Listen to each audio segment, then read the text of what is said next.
ये विचार नहीं है। कुल कैसा, जाति कैसी, रूप कैसा, इन सब पर मैं विचार नहीं करता।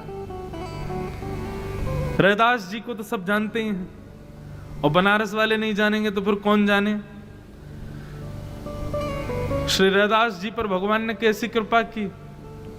उच्च श्रेणी के नहीं थे, उच्च कुल के नहीं थे, लेकिन उनको मिले ठाकुर जी स्नान करते हुए गंगा जी में।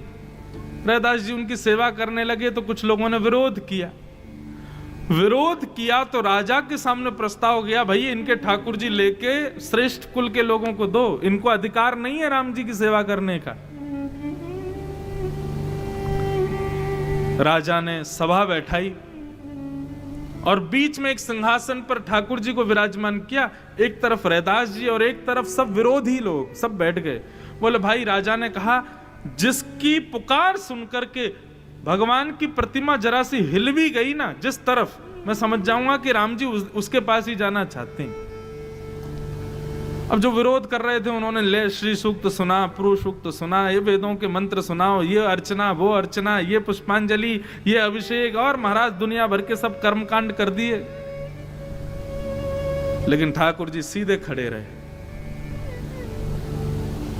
जब रैदास की बारी आई, अकेला रैदास बैठा था।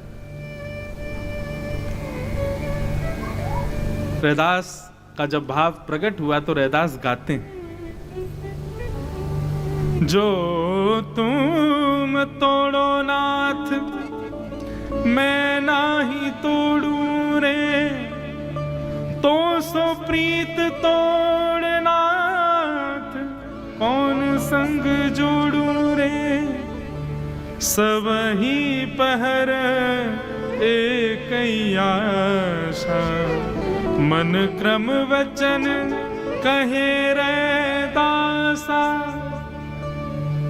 हे नाथ, आप भले ही मुझसे संबंध तोड़ दो, लेकिन मैं कैसे तोड़ सकता हूं? क्यों? क्योंकि आप एक हो और आपको पूजने वाले हजार हैं। मेरे जैसे हजारों मिल जाएंगे आपको, लेकिन मेरे तो केवल आप ही हो नाथ। मैं आपको कैसे छोड़ दूं? मैं आपको नहीं छोड़ पाऊंगा। सबई पहर एक ही आशा, मन क्रम वचन कहे रैदासा। रैदास जी भाव विभोर होकर के रुदन करते हुए जब इस भाव को गाने लगे तो राजा ने तो कहा था केवल मूर्ति घूम जाए, लेकिन स्थिति ये हुई कि मूर्ति चल करके उतर करके आई और रैदास जी से आकर के लिपट गई। जब ये दृश्य वहां सबने देखा,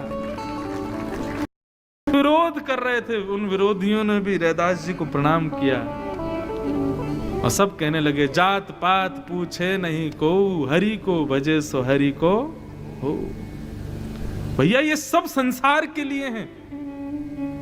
आप विश्वास माने, जब भक्ति में प्रवृत्त हो जाओगे ना तो मुक्त होते चले जाओगे। किससे? जाति से मुक्त हो जाओगे, परिवारवाद से मुक्त हो जाओगे, लोक धर्म से मुक्त हो जाओगे, संसार की संकीर्णताओं से मुक्त हो जाओगे, लोग क्या कहेंगे इन भावों से मुक्त हो जाओगे।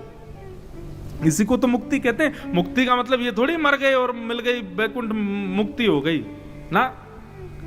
मुक्ति मतलब जीते जी मुक्त हो जाना इन बंधनों से, कि मैं ब्राह्मण हूं, मैं क्षत्रिय हूं, मैं वैश्य हूं, मैं ज्ञानी हूं, मैं व्यास जी हूं, मैं गोरा हूं, मैं काला हूं, मैं मोटा हूं, मैं धनवान हूं, मैं छोटा हूं, मैं पतला हूं। ये सारी हमारे बंधन हैं और भक्ति इन समस्त बंधनों से मुक्त करती है। उसी को तो वास्तविक मुक्ति कहते हैं। हनुमान जी बोले, निकलो भैया विभीषण, क्या सोच रहे हो कि तुम दैत्य कुल में जन्मे हो, राघव कृपा नहीं करेंगे? अरे हमारी ओर देखो, हम तो बानर हैं, हम पर कृपा करने। वो ये विचार नहीं करते, हमारे अंदर ये विचार है।